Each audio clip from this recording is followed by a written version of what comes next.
To battle!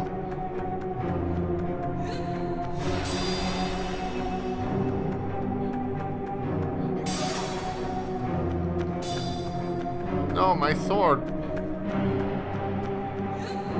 So I think hiding behind these things keeps me from getting hit by whatever that power is. Also, having the sword will do the same.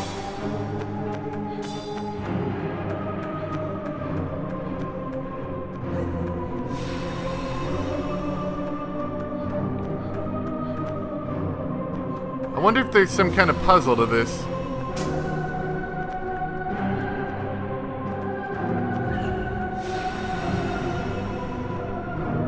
Okay, you can't pull those up here, but they're useful for something.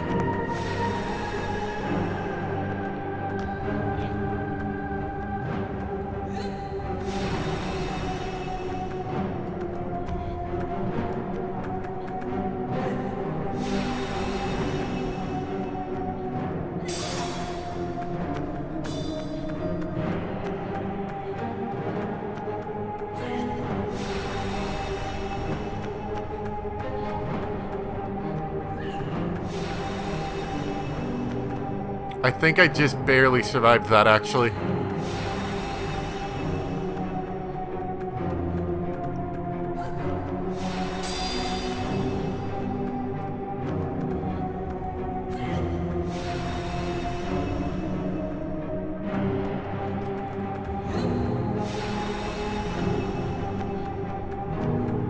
Is there anything else in this room I should be doing? Just run away. Okay, I'm out.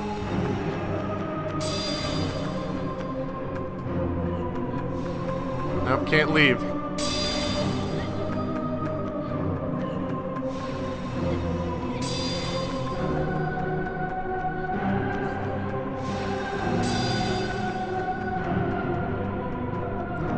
See, I think that the sword and the two tablet towery things here are the only things that don't get affected by that ability.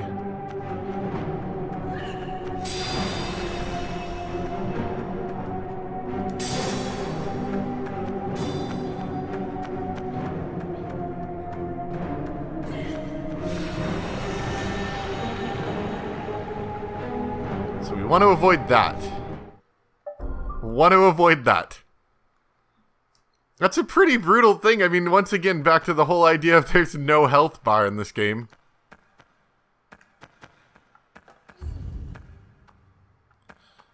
Maybe we can move these around before the fight starts. So we appear to be limited to this area here.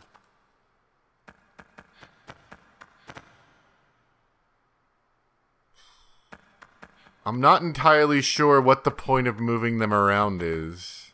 Can I skip? Okay.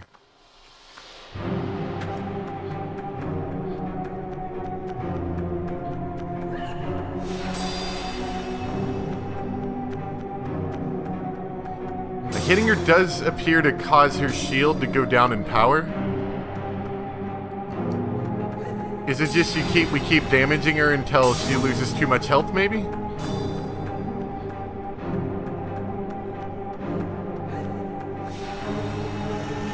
Oh, so close. I thought I saw it. I thought I was going to make it in time. That's okay.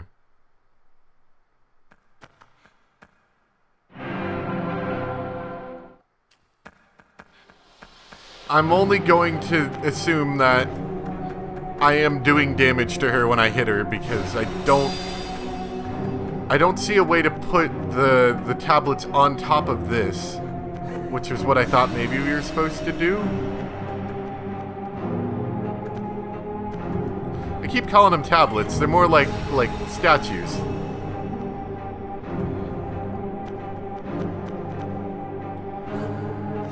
No real way to move them. Can this thing itself be moved somehow?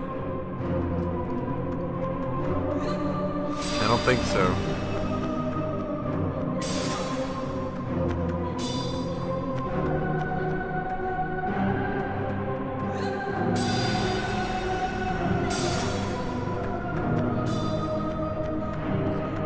Let's be smart here and stand behind the guy this time.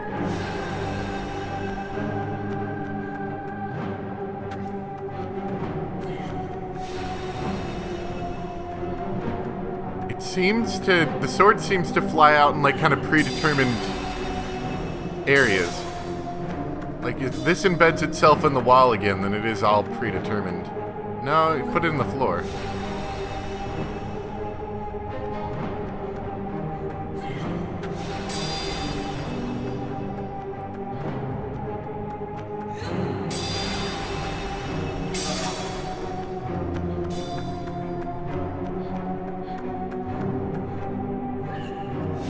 That embedded it in the wall. I remember that one.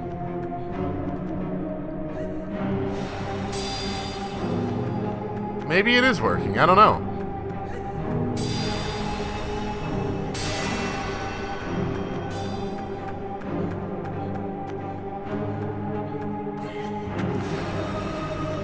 Woo! Woo! Oh, that was close. She lost her force field thing though, so maybe we can do some damage now. She also appears to be attacking much more frequently. Oh yes!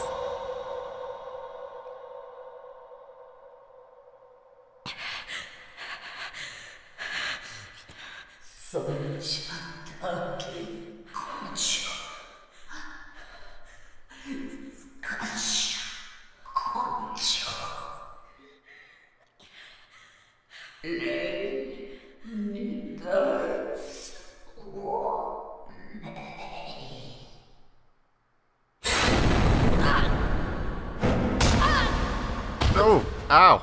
Ooh. See, you're fine, kid. Now they can't make fun of you for your horns anymore.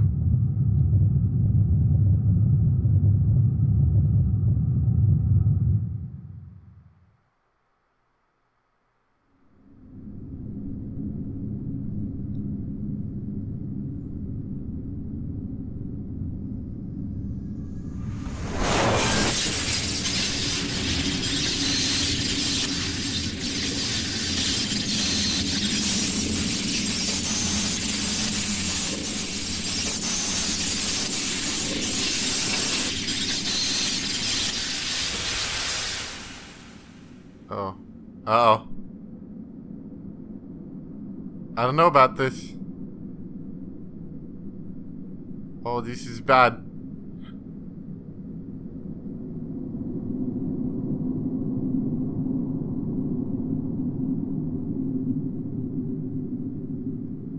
Oh, man. Are we gonna have to kill her now? I think we are. Get up. Get up. You're gonna have a rock land on you. Like that one. That's a big one.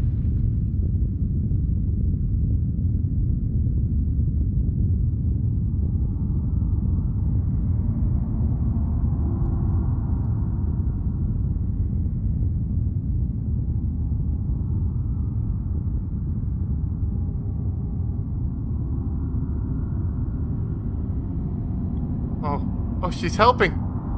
That's so nice.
All my hard work is falling into the waters of the deep.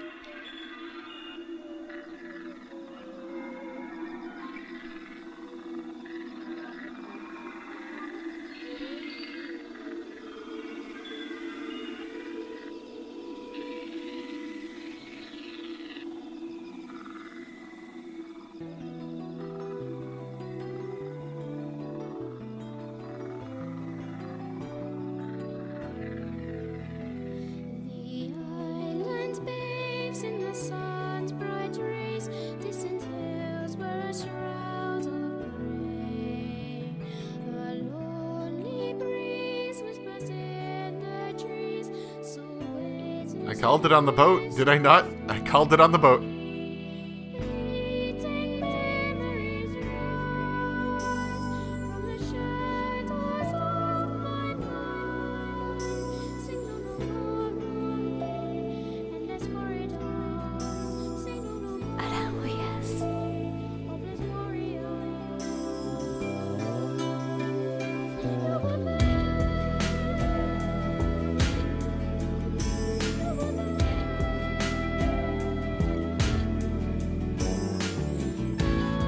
Waiting for a giant stone pillar to come and clobber him. Oh, what a sad sight that would be. Like, if he was just a little bit later, he would have gotten clobbered by one of those rocks. I don't know if anyone else saw that. Maybe like another 5 seconds later.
Oh, now we're recapping the game?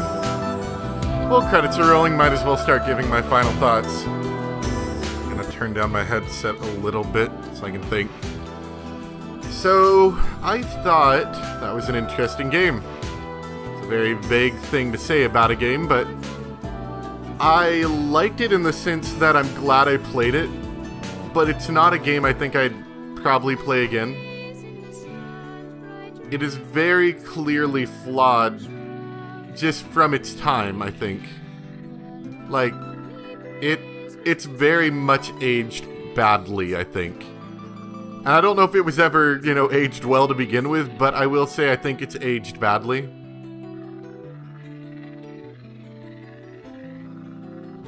That being said, I still think it's a very important kind of game, if that makes sense, so I'm glad I played it.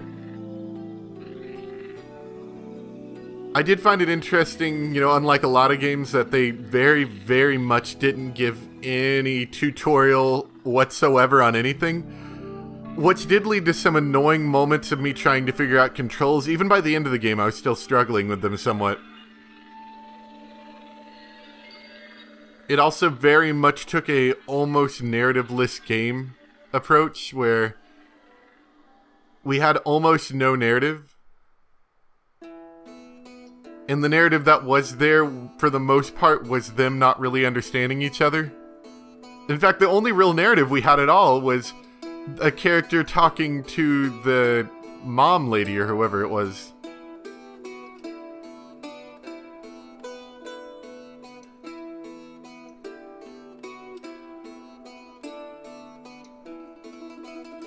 And like I've complained about as of recent, while I did find some of her mannerisms in the way she acted towards the character kind of, interesting and cute at first, it got aggravating very quickly as you find out that she doesn't do much of anything by herself. And even my realization towards the end of the game of, once we had the sword, her purpose in the sense of progressing through puzzles was nearly useless. In fact, I think entirely useless, I would even say.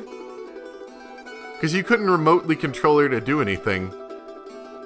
Though someone mentioned that that might be like a New Game Plus-y kind of thing, so maybe we could, I don't know.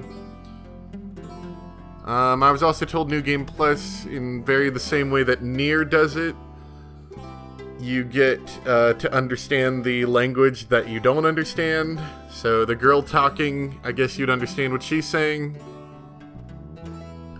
Though, like I said, I have very little interest in replaying the game, nor do I ever think I would ever have interest in replaying the game.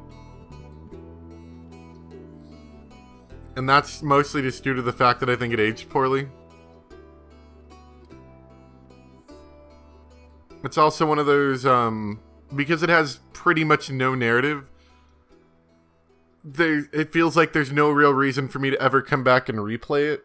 Because there's nothing really new, it's just sort of like get out of the castle in a convoluted way. 2001. Well, I guess that would explain why it feels so old. It's like 15 years old now? Yeah.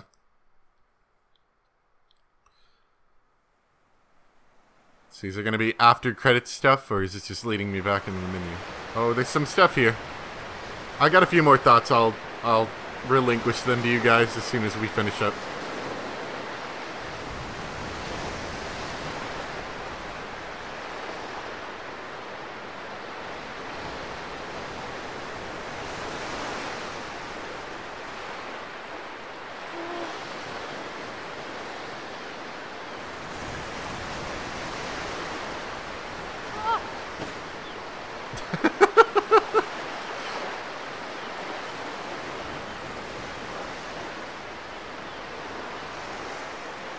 Is he gonna let me play?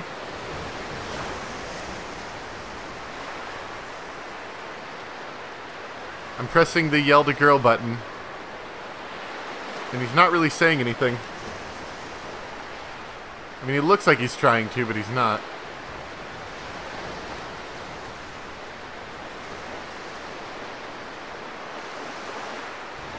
We are on a very white beach.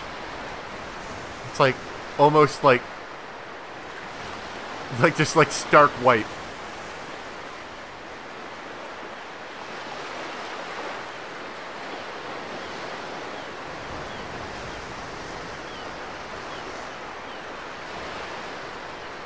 I was trying to see if I could see a bit of a coastline. It's just like white, just like nothing but white.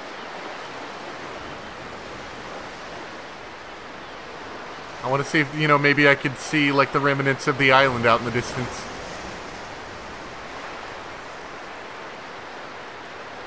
You know, the other thing, now, I was totally going to talk about this, but I forgot. This game has a very aimless feeling, because you have no objective beyond the kind of, well, let's say this, most games give you an objective of some sort. They tell you, save the girl, or rescue the princess, or avenge your father. But this did not tell you to do that. I think that's kind of interesting.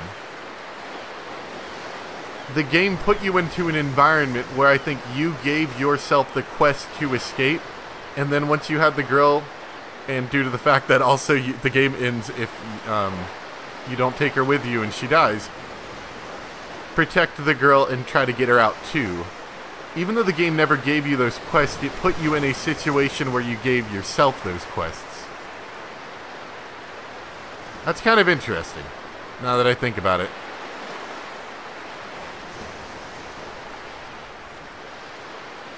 I'm sure there's some sort of, like, story person that could, like, I need to talk to my friend who knows a lot about video game design and stuff. Ask him if that's, like, a purposeful thing. I'm sure it is.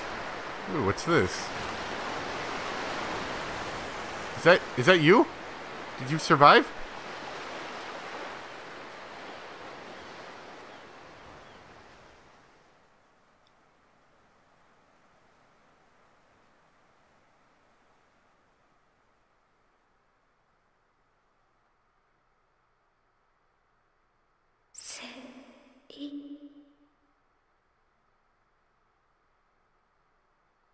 Well, that was spooky. I got a little chill up my spine.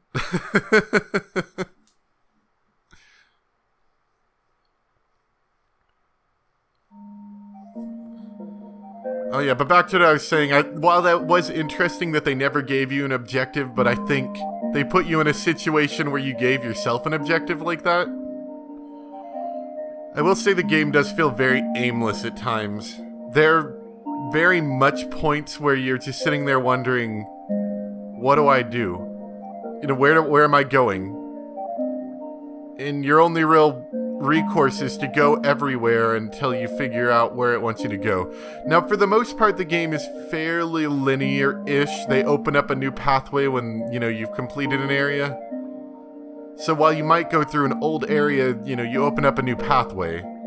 So it's kind of, you can generally figure out what they want you to do. But I still do very much have that aimless feeling from some of this stuff.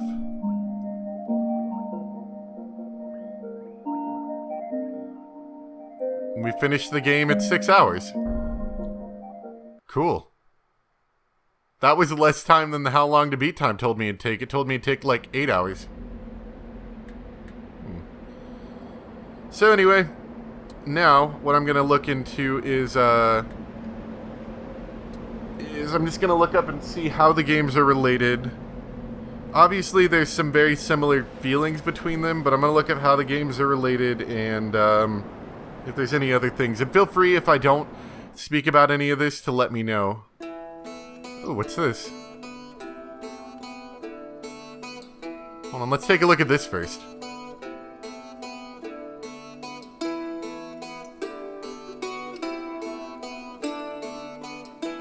This just kind of looks more like a promo trailer video-ish thing.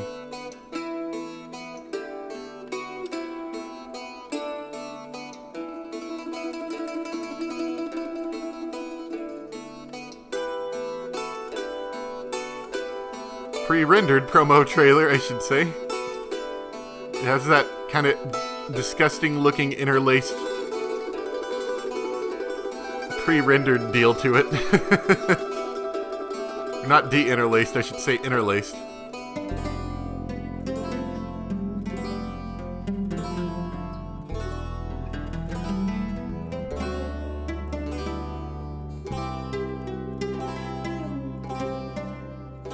Yeah, it just kind of looks like a trailer-y thing. I don't know, I'll play it out.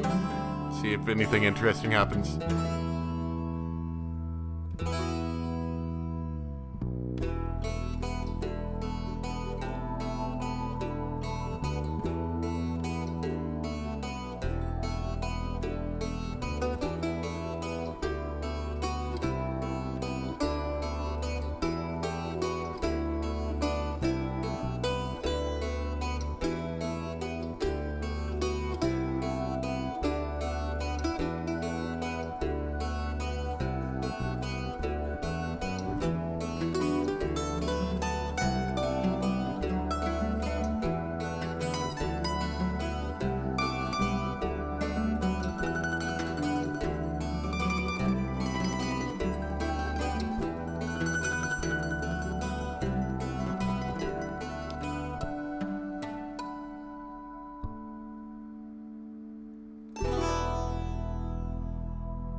See, those cutscenes, while they look ugly, in my opinion, I actually liked that a little bit better than at least the main part of the story of the game. Because I felt like those were telling a story more than me playing it did. Anyway, yeah, I'll get back to you guys in a minute.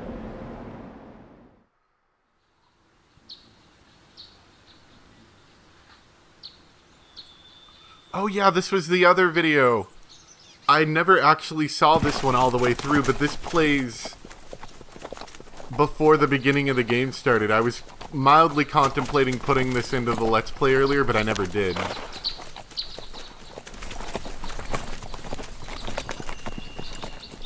So, let's take a look at it now, I guess.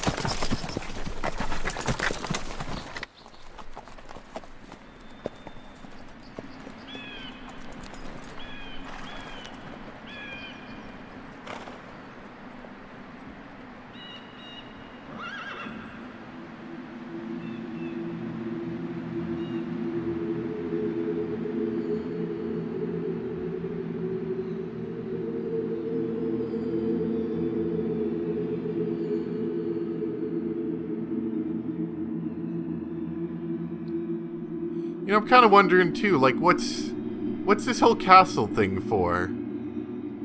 For these people, it's clearly the idea that you can go... Ah, so that just leads into the title screen. I gotcha.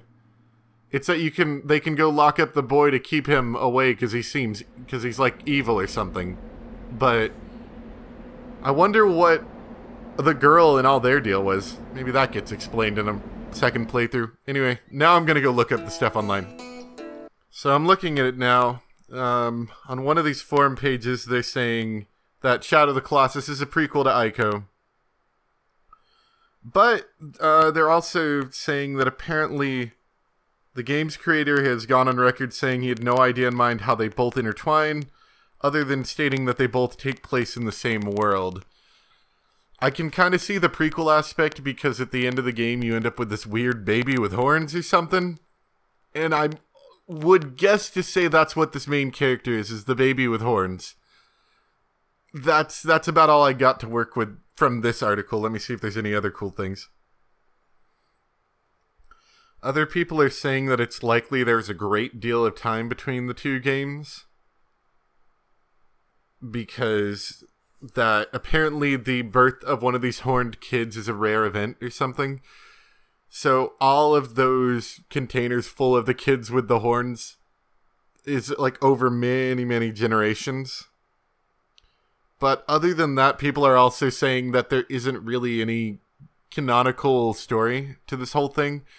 It's just sort of like an up to your own personal interpretation thing. But people seem to have a lot of different interpretations for the game.